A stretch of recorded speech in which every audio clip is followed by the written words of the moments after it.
Hello there, my name is Retro. I used to review cartoon series, anime series. So what's up in Computer Random? And today I'm going to talk about a new anime series from a Roku original series called Doomlands. Now this project was actually started by Kickstarter. In fact, it was one of the most popular Kickstarters in that, I think 4 or 5 years ago. I don't remember which year, but it was very top because everybody was sort of hyped to see this come out.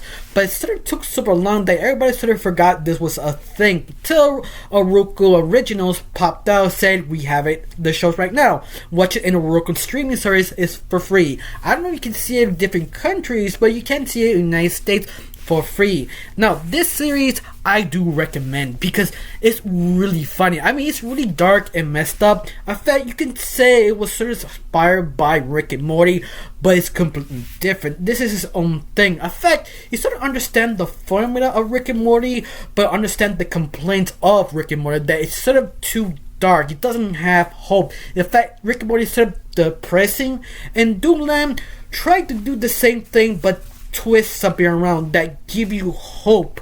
In fact, each character of Doomland is sort of messed up and interesting. In fact, the whole show is a parody of Mad Max now, where sort of the end of the world that everybody's about to die. But I love it. This show is very complement the animation about the story. What I mean is where the Doomland is sort of the sand, sort of dry and dead, but has this sort of vibe, that sort of calm down vibe that you need a beer just to chill.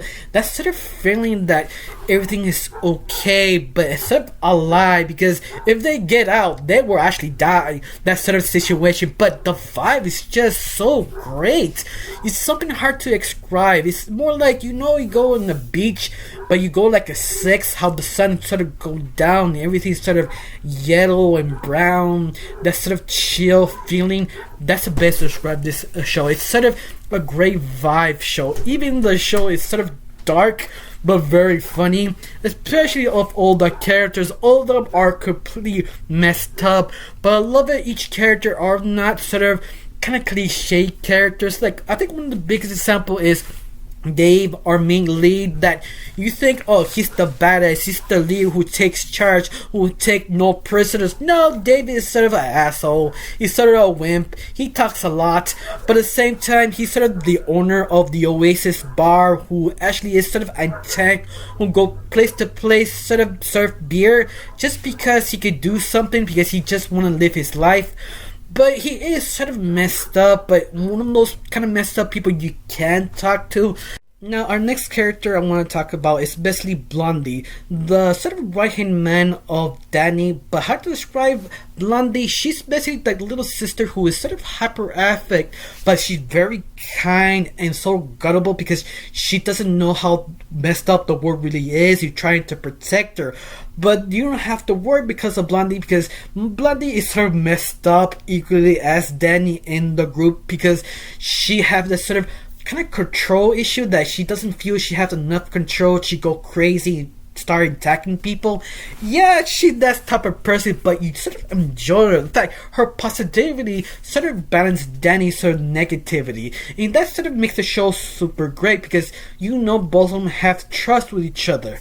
But Blondie does have a secret that sort of sprinkled all the whole season to the very end that is revealed, but I won't say much what it is. I'm just gonna leave it as sort of a fun thing you watch the series if you want to see it. Now, our next character, Lina, if I say the name correctly, she's basically the bouncer in the club, that she sort of push people, beat up people whenever she needs, but she's sort of the kind of common sense with Danny and Blondie that give her more positivity. But once more, she could be equally as ruthless or messed up in the group, but you don't know much about her, but at the same time, you think you understand how great vibes she gives around.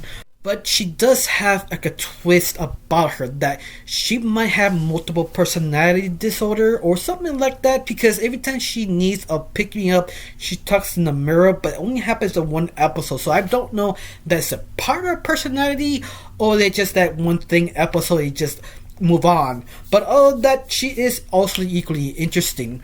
Now, our next character will be Jeff. He's basically that older gentleman you probably work in sort of job that he's sort of nasty and creepy, but he can actually do the job correctly. But at the same time, you don't want to talk to him because he's just sort of unhinged.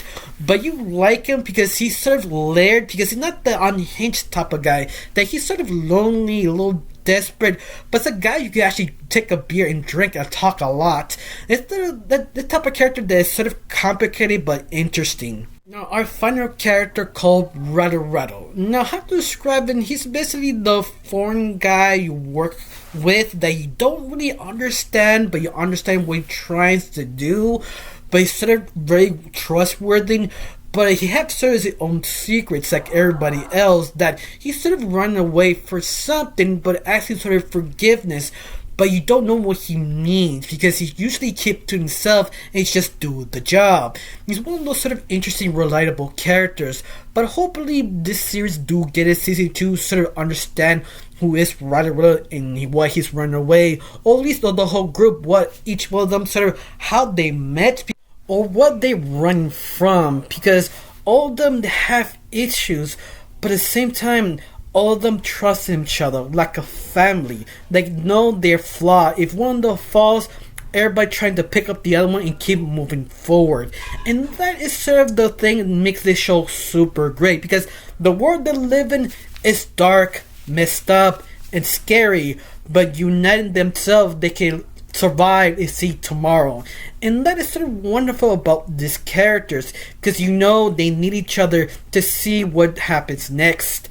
Yeah, hopefully this series really does get a season 2, because this series deserves it. It's one of those that's just interesting. Even how the world is created is sort of fascinating, because a lot of weird things happen. Like you have multiple twisters, you have the Pacific desert in another desert inside. It's so violent because you have to make sure if you're that dangerous. That's a really interesting, fun concept. You also make fun of it, and that all this makes such a great series, just so wonderful, and recommend to watch.